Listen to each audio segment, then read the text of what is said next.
Ya, quedó una pregunta pendiente que ha sido Bernardo, si un abogado se puede defenderse solo. Legalmente, sí procede, se puede, pero no es recomendable. Si es de casos, si es cosas simples, sí se puede, pero cuando ya el tema más complejo, más específico, eh, conviene contratar un colega que es especialista en la materia, porque no es lo mismo que yo me defienda de una pensión alimenticia a que yo me defienda de una violación, ¿ya? O de un delito de mayor gravedad, ¿ya? Lo recomendable siempre es que uno le contrate a un colega para que lo defienda, ¿ya? Pero respondiendo concretamente a la pregunta de don Bernardo, ¿acaso se puede? Sí se puede, ¿ya? Vamos a avanzar ahora. De hecho, querellante, eso lo vimos, de hecho, querellado. Ahora vamos a ver qué derechos tiene el querellado, ¿ya? Acabamos de analizar cuáles son los derechos que tiene el querellante, esto es, cuáles son los derechos que tiene la persona que presenta la querella, y ahora vamos a ver qué derechos tiene el querellado. Ando más rápido ahora en atención al tiempo que nos queda para no quedarnos hasta tan tarde, ¿ya?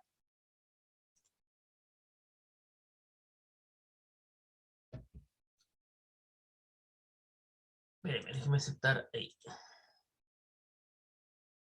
Estoy aceptando, aquí están llegando tarde. Ya. Los derechos del querellado están en estricta conexión o en estricta relación con lo que se conoce como el desistimiento de la querella.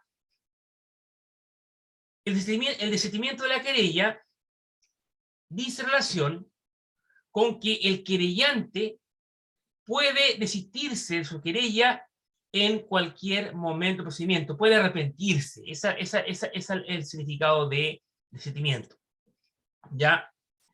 Pero si se arrepiente, eso tiene un costo, ¿ya? ¿Por qué? Porque el tribunal puede condenarlo en costas del juicio, ¿ya? Y también puede eventualmente ser objeto de alguna acción de una contrademanda por parte del querellado. Pero concretamente, respecto del desistimiento de la querella, los efectos que ella produce en relación a la continuación del procedimiento serán distintos dependiendo de la acción penal de que se trate. ¿Por qué? Porque, por ejemplo, si yo me desisto de una querella por delito de acción penal privada, esto es por injurias o calumnias, entonces el tribunal va a decretar el sobreseimiento efectivo del juicio. ¿Ya? En cambio, si yo me desisto de una querella por un delito de acción penal pública, esto es un homicidio, una violación, o de un delito de acción penal pública, pero previa instancia privada, eventualmente, aun cuando yo retire la querella, me desista de la misma, el tribunal podrá seguir conociendo el caso porque justamente se trata de un delito de alta connotación social. Ahora, una cosa es que yo me desista de una querella y otra cosa son los derechos que tiene el querellado. Dicho de otra forma, van por cuerdas separadas. ¿Por qué? Porque el desistimiento de la querella siempre va a dejar a resguardo los derechos del querellado para ejercer eventualmente alguna acción penal o alguna acción civil en mi contra, ya por alguna eventual acusación calumniosa, ya, y también es más, el querellado con toda razón, siempre que yo le haya provocado algún perjuicio con mi querella, podrá demandarme civilmente por daños y perjuicios, dentro de los cuales podrá integrar el daño moral, el lucro cesante y el daño emergente. ¿Ya? Se exceptúa el caso en que el querellado hubiere aceptado expresamente el desistimiento de la querella, esto es, en otras palabras, si yo presenté una querella, luego me desisto de la misma, y el querellado acepta ese desistimiento, entonces queda impedido ese querellado de poder dirigir alguna acción judicial en mi contra por daños y perjuicios o por alguna querella calumniosa. Abandono de la querella. ¿Qué pasa si yo presenté mi querella y después no hice nada más, la dejé tirada, mochilero? ¿Ya? En ese caso, el tribunal de oficio o a petición de cualquiera de los intervinientes va a tener que declarar abandonada la querella, ya por quien la hubiera interpuesto. ¿Cuándo? ¿En qué casos? Y eso es lo que vamos a estudiar ahora. ¿En qué casos el juez va a declarar abandonada la querella? Primero, cuando el querellante no adhiere a la acusación que formuló el fiscal y tampoco interpone una acusación particular en la oportunidad que corresponde, evidentemente. Segundo, cuando el querellante, no obstante haber presentado la querella, no asiste, no se presenta a la audiencia de preparación del juicio oral sin ningún tipo de causa justificada. ¿Ya? Tercero, cuando el querellante no concurre a la audiencia de juicio oral o se ausenta de dicha audiencia sin encontrarse autorizado por el tribunal. En todos estos casos, entonces, el tribunal, en forma irremediable, va a declarar abandonada la querella. Recursos. Si el tribunal declara el abandono de la querella, yo querellante podré interponer el recurso de apelación ya para intentar revocar esa decisión judicial, pero la sola presentación del recurso de apelación no significa que se suspenda el procedimiento, o sea, el procedimiento sigue su curso, sigue adelante y mi apelación se verá en forma paralela ante la Corte de Apelaciones respectiva. Por el contrario, si la resolución ya niega el abandono de la querella, en ese caso el recurso de apelación no procede. Y una vez que se declara el abandono de la querella, el querellante queda impedido de ejercer todo tipo de derechos que el Código Procesal Penal le otorgue en calidad de querellante. Podrá ejercer otros derechos en otra calidad, pero ya no como querellante, ¿ya? Se mueren, fenecen, desaparecen todos los derechos que tenía el querellante como tal por el solo hecho de que el juez declare abandonada la acción judicial denominada querella. Vamos ahora a la etapa de la investigación, ¿ya? Esto es dilucidar, esto es indagar de cómo ocurrieron los hechos delictivos.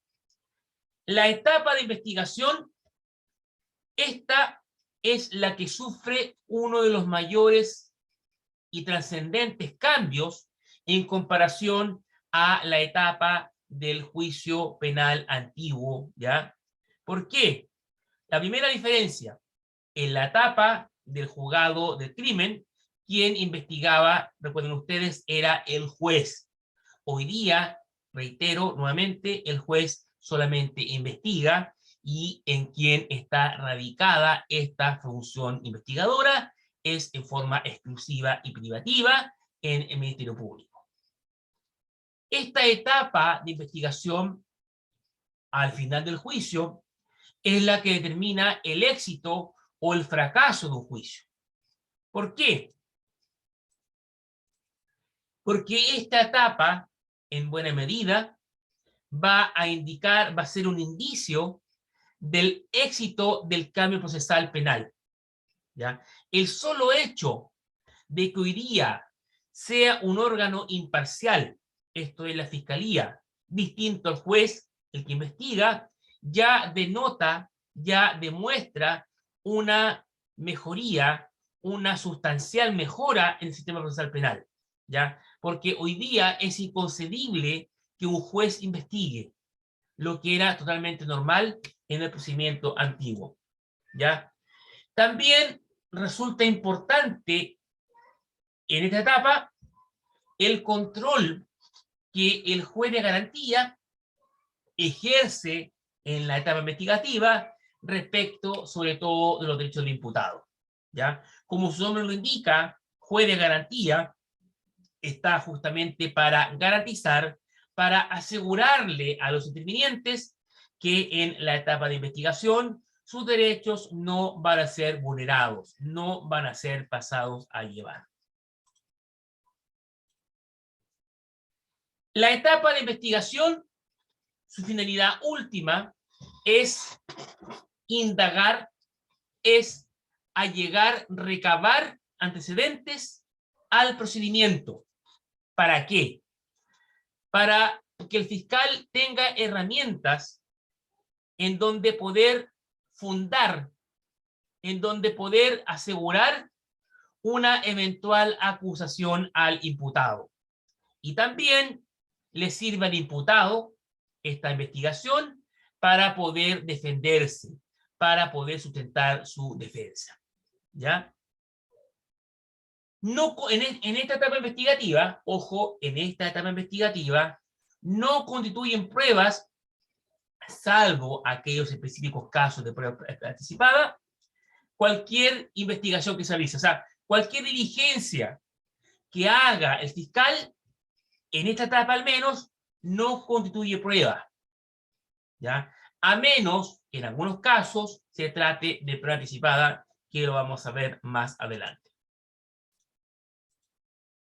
Durante la etapa de la investigación, existe la clara posibilidad de no llegar a un juicio oral, ¿ya? O que se acelere la llegada del juicio oral, o bien que exista un procedimiento abreviado, tal como lo vamos a analizar. O sea, en otras palabras, no siempre una investigación penal va a devenir o va a tener como consecuencia un juicio ya oral. Hay etapas intermedias mediante las cuales se puede poner término a un procedimiento penal sin llegar a este juicio oral, como son el juicio abreviado, como son el procedimiento abreviado, disculpen, como son el acuerdo reparatorio y otras instancias que vamos a ver más adelante.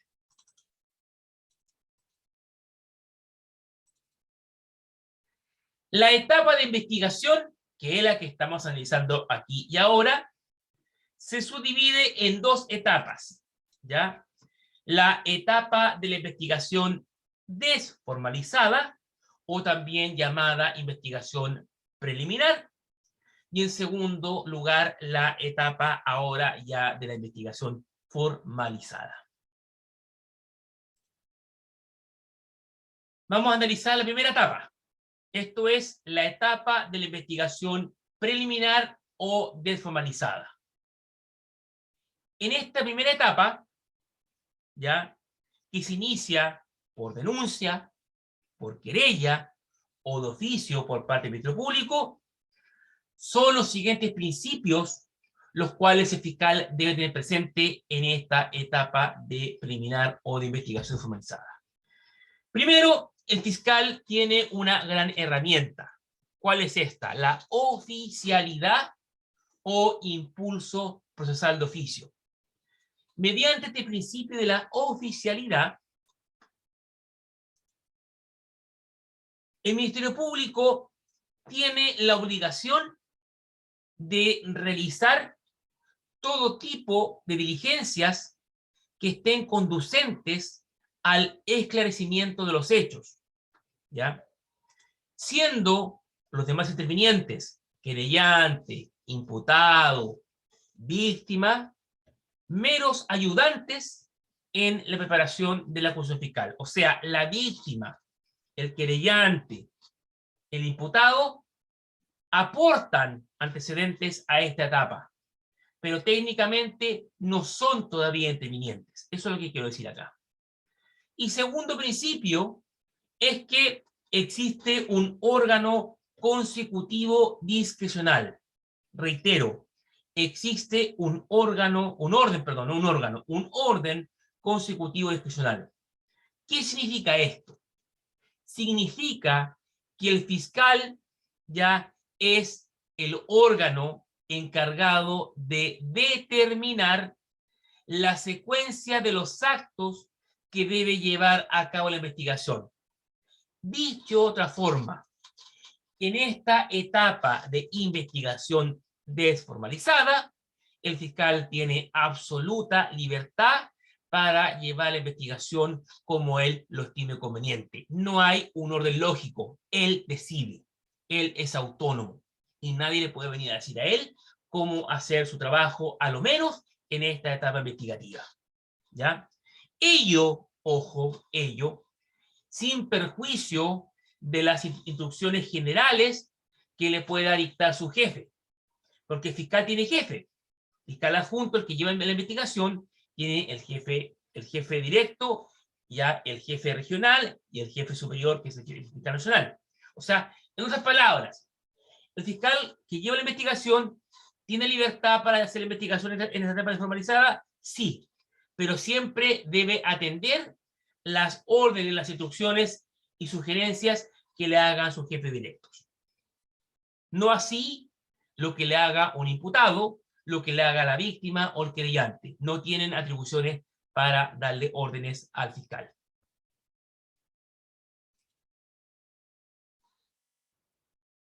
No nos perdamos. Estamos en la investigación preliminar o desformalizada. En el marco de esta investigación preliminar, ya, también se aplica el principio de la publicidad. ¿Qué significa esto? Que la investigación va a ser pública como regla general, pero también eventualmente puede decretarse el secreto respecto de la investigación, siempre y cuando el fiscal arguya como argumento ya el éxito de la investigación. Imaginen ustedes que está investigando un delito de narcotráfico.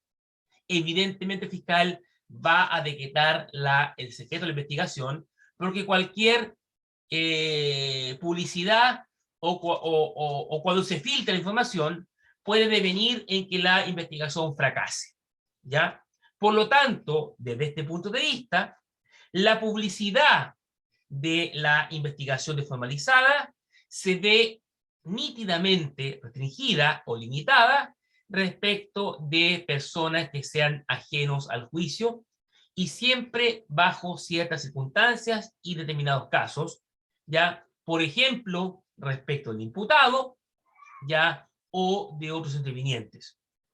Y siempre, ojo, siempre que el juez de garantía lo autorice. En otras palabras, para que una investigación sea declarada secreta, no depende exclusivamente del fiscal. El fiscal hace la petición al juez de garantía y el que decide si una investigación va a ser secreta o pública es el juez de garantía el que lo determina. ¿Ya? Segundo, en esta etapa preliminar, o cuarto, disculpe, no segundo, cuarto principio. En esta etapa preliminar de investigación desformalizada, no aplica el principio de la preclusión. ¿Qué significa este principio de la preclusión? Significa que no existe un orden consecutivo legal, ya, y los actos de la investigación serán siempre independientes unos de otros, no están concatenados, no están unidos, ¿ya? Quinto, el principio de la oralidad. ¿Qué significa esto?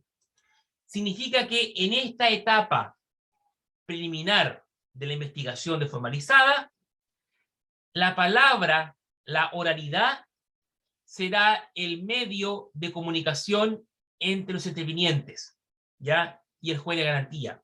Ahora, cuando digo oralidad, obviamente me refiero literalmente a manifestar una opinión, pero eso queda escriturado, ¿ya? Para efectos probatorios, ¿ya? El registro que quede de la palabra del fiscal, imputado, víctima, querellante y juez de garantía, ya nos puede llevar a concluir que se aplica también el principio de la protocolización, ¿ya? ¿Por qué? Porque se debe dejar registro de lo que uno dice, ya solo en la medida de que esa palabra ya sirva para un posterior análisis y una eventual ya legalidad de la acusación. Porque si yo manifiesto algo que no tiene ningún tipo de vinculación, ningún tipo de relación con lo que está investigando, no se va a dejar constancia de eso porque no sirve. Solamente se va a dejar constancia escrita ya de aquello que sea importante, de aquello que sea suficiente para el éxito de la investigación. Otro principio que también encontramos presente en esta investigación preliminar es el principio de la inmediación.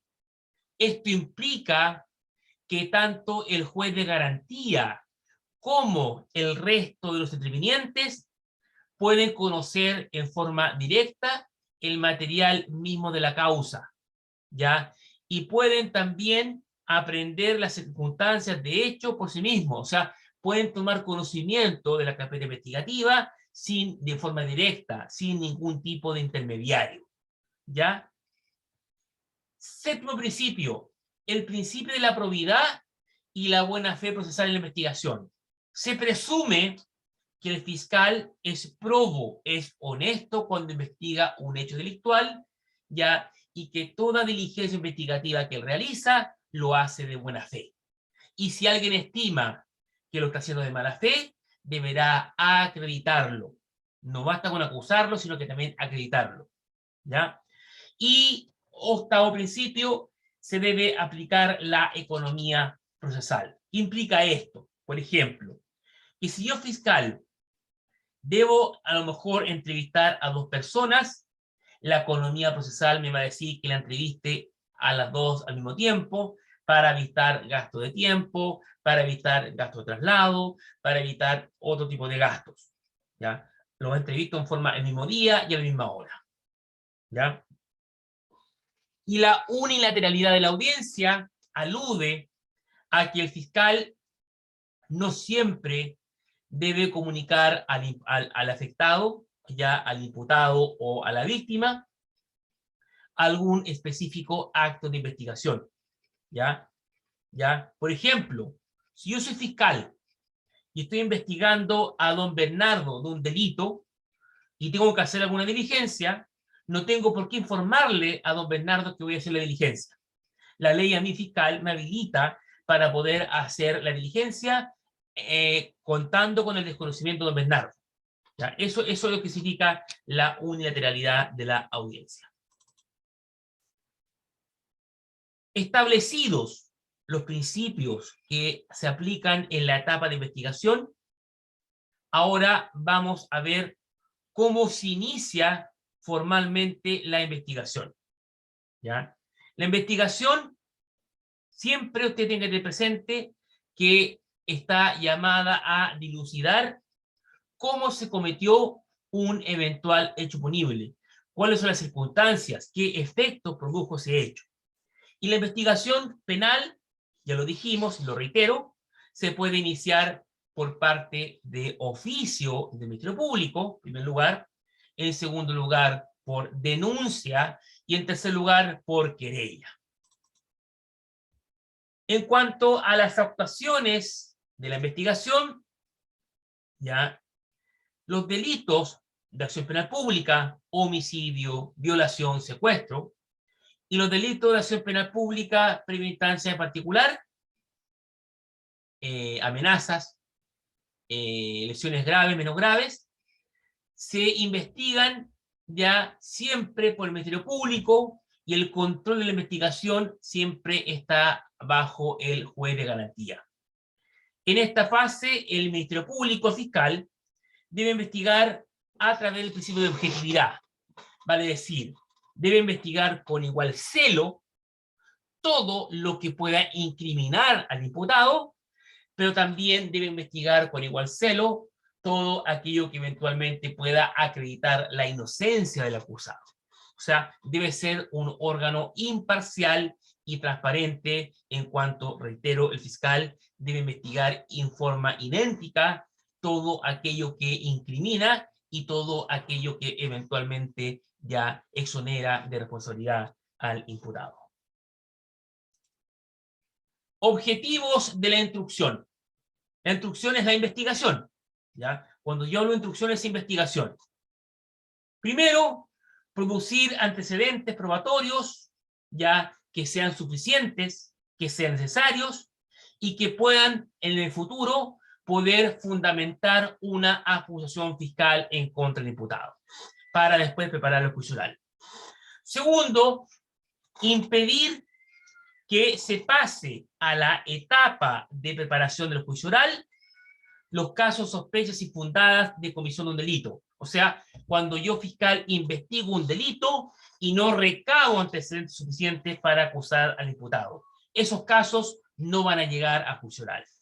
Y tercero, también el objetivo de la investigación es promover, en la medida que la ley lo permita, ya la terminación anticipada del procedimiento, solo en aquellos casos en que la ley pueda y permita ya alguna salida alternativa al conflicto, como por ejemplo ya el procedimiento abreviado o el procedimiento simplificado.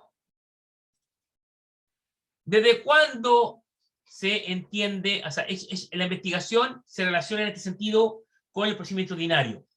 ¿Ya? ¿Por qué? Y aquí viene una pregunta. Déjenme aceptar a don...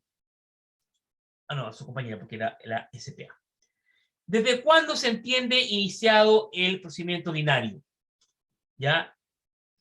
Se entiende que el procedimiento ordinario comienza cuando se realice cualquier actuación por la policía o ante la policía, por el Ministerio Público o ante el Ministerio Público y o por o ante el tribunal ya con competencia criminal. Y en caso de flagrancia, también se inicia ya el procedimiento ordinario cuando hay denuncia o de oficio, caso en el cual ya el imputado debe legalmente comparecer dentro de las 24 horas siguientes a su detención para hacer efectivo el control de la misma, esto es, el control de la detención. Pregunta hasta el momento, muy rápido, ¿no?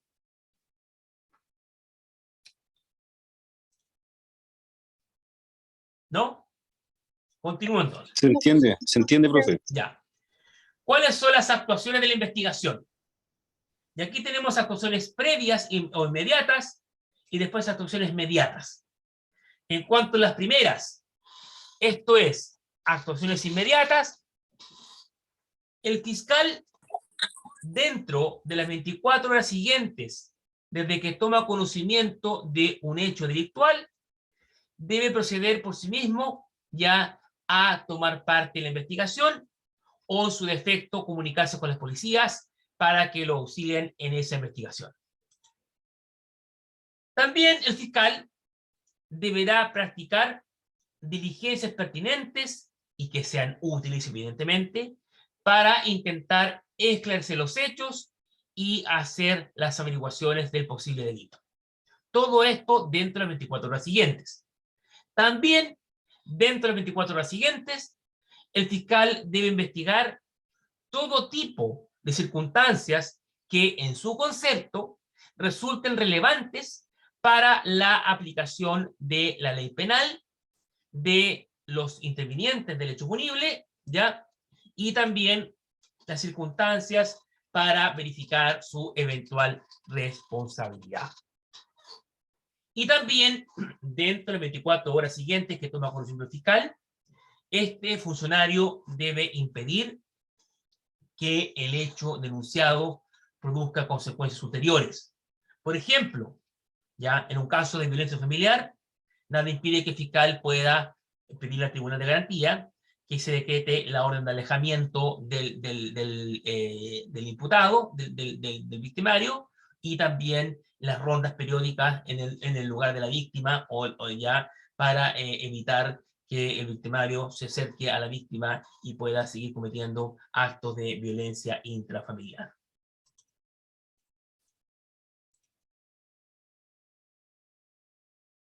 La investigación, recuerden ustedes, de parte fiscal siempre es autónoma. El fiscal para investigar solamente va a estar supeditado a las directrices, a las órdenes que le dé su jefe directo. Pero ningún órgano externo, ninguna persona externa tiene la facultad para inmiscuirse en esta investigación. ¿Ya? Dicho esto, cabe también aquí precisar que el Ministerio Público es el que dirige en forma exclusiva la información que recaba y puede por sí mismo o bien también eventualmente puede encomendar a las policías las pesquisas ya o las diligencias investigativas sin necesidad de solicitar autorización al juez de garantía. ¿Cuándo ocurre esto? En los siguientes casos, ¿ya? El fiscal puede tomar declaración de testigos, ya, sin ningún tipo de autorización del juez de garantía, cuando el mismo testigo voluntariamente está de acuerdo, se allana, eso significa allanarse, está de acuerdo, a comparecer y a declarar, ¿ya? Ahora, si el testigo no comparece o se niega justificadamente, ahí el fiscal va a solicitar al tribunal una orden ya para apremiar a ese testigo contumaz a declarar voluntariamente, ¿ya? Tercero, también el fiscal, sin ningún tipo de autorización del juez de garantía, podrá consignar, podrá recoger ya y asegurar todo lo que él considera prueba para comprobar un hecho o identificar a los participantes. O sea, el fiscal puede eventualmente, ya en un delito de robo, establecer la custodia del vehículo para que le hagan las pericias la policía respecto, por ejemplo, de las huellas dactilares de los eventuales delincuentes. Aquí ya destacan las siguientes diligencias que puede hacer el fiscal. Primero, el fiscal puede consignar el estado de las personas, o sea, en qué condición quedó la víctima o en qué condición quedó el victimario. También el estado de las personas, si el vehículo quedó chocado, en qué condiciones quedó. Si hubo un delito de incendio, en qué condiciones quedó el inmueble incendiado. ¿Ya? Si es un lugar, puede cerrar el sitio de suceso y establecer una custodia del mismo sitio para que no sea alterada la prueba. Segundo, si el hecho punible ha dejado huellas, ha dejado rastros o señales, también el fiscal podrá ordenar a la policía especializada para que tome datos de la misma, ¿ya? También podrá recoger objetos, un cuchillo homicida, una pistola, ¿ya? Documentos. Me encontré un carnet, al delincuente Pavo se le cayó el carnet de identidad y me lo encontré botado. Ha pasado, ¿ah? Ha pasado que al delincuente se le cae el carnet de identidad y ahí les queda. Salen pillados al tiro, evidentemente, ¿ya? Puede, en otras palabras, conservar cualquier instrumento, cualquier medio, cualquier bien mueble o inmueble que sirva en definitiva para poder dilucidar cuál es el hecho punible y quiénes son los que tienen una intervención, una participación como autor, cómplice o encubridor. ¿Ya? También el fiscal tiene la atribución legal para poder exigir información respecto a terceros. ¿Ya? El fiscal puede recurrir al registro civil para eventualmente saber un delito de, por ejemplo, un delito, o sea, está investigando un narcotráfico, ¿ya? El fiscal tiene pues, total atribución para ir al registro civil y que el registro civil le diga cuántos vehículos tiene Ricardo Echeverría. Imagínense que soy un narcotraficante y aparezco en el registro civil con un BMW, una Hammer, un Audi y un Mercedes-Benz. Qué rico sería, pero no es así, ¿ya? O también puede recurrir al conservador de bienes raíces y se da cuenta que yo tengo 3 parcelas, tengo 10 departamentos, 5 casas, y tengo una finca allá en Punta Arenas, en el sur, da lo mismo donde sea, ¿ya? Obviamente que todos esos bienes después me los pueden confiscar en la medida que se acrediten que yo los compré con productos de narcotráfico, ¿ya? Y también el fiscal puede solicitar pericias psiquiátricas, ¿ya?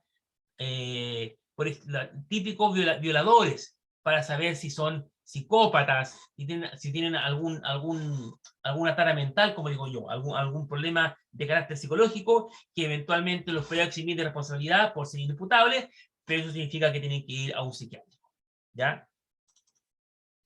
También el fiscal, evidentemente, que se encontró un occiso, un muerto, puede ordenar la práctica de la autopsia para saber evidentemente de qué falleció, ¿cierto? Si encuentra un cadáver, por ejemplo, hay que ver de qué se trata, identificarlo, reconocimiento, ya tomar muestras caligráficas al imputado o dactilográficas, de huella, quise decir, no dactilográficas de escribir, ¿ya? Ustedes saben que si una persona muere en la calle, no se puede, el cadáver ahí tiene que quedar un rato, mientras no llega el fiscal, ¿ya? Y el fiscal eventualmente puede ordenar la diligencia de ese tipo ahí mismo con el cadáver en la calle. Solamente el cadáver será levantado de la calle cuando el fiscal así lo estime conveniente, ¿ya? Y ahí de repente la gente que no tiene conocimiento, ¿y por qué no se lo llevan? Porque no pueden, porque están haciendo diligencia. Y ahí pondrán un toldo para tapar, ¿no es cierto? Y llega la familia Miranda a ver todo lo que ocurre, pero se impide, ¿ya? Pasa también mucho con los atropellos, ¿ya? Pasa también que el cadáver, la persona que muere atropellada, queda ahí en la calle, tapada evidentemente, por un buen rato, porque no llega al servicio médico legal, o no llega al fiscal y se demora en hacer la diligencia, ¿ya? Dicho esto también, el fiscal también puede realizar cualquier tipo de diligencia que no signifique la privación, la restricción o la perturbación al imputado o a un tercero del ejercicio de sus derechos. O sea, en otras palabras, el fiscal puede hacer cualquier diligencia, ya, que eventualmente pueda afectar al imputado. Y si el imputado lo reclama, pasa piola. Si el imputado reclama, ahí el juez va a ver si esa atribución, esa diligencia que hizo el fiscal está dentro o no de sus facultades y si eventualmente afectó o no alguna garantía constitucional del imputado. Declaración del imputado. Aquí cabe aclarar algo. El imputado no está obligado a declarar. Uno de los primeros derechos que a un imputado le leen es: usted tiene derecho a guardar silencio.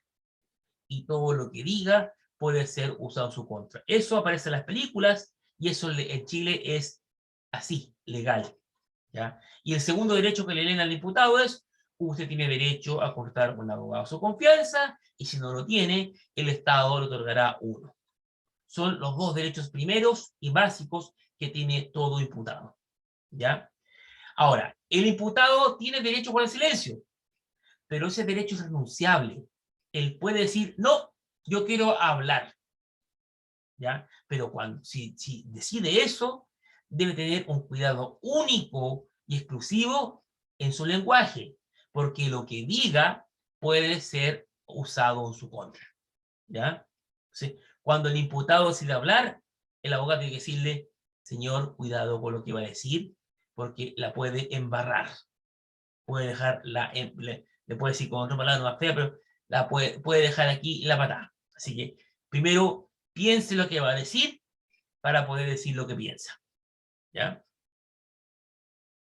Si el imputado decide renunciar a este derecho a guardar silencio, dice: no, yo quiero declarar, ¿ya? Voluntariamente, entonces se entiende evidentemente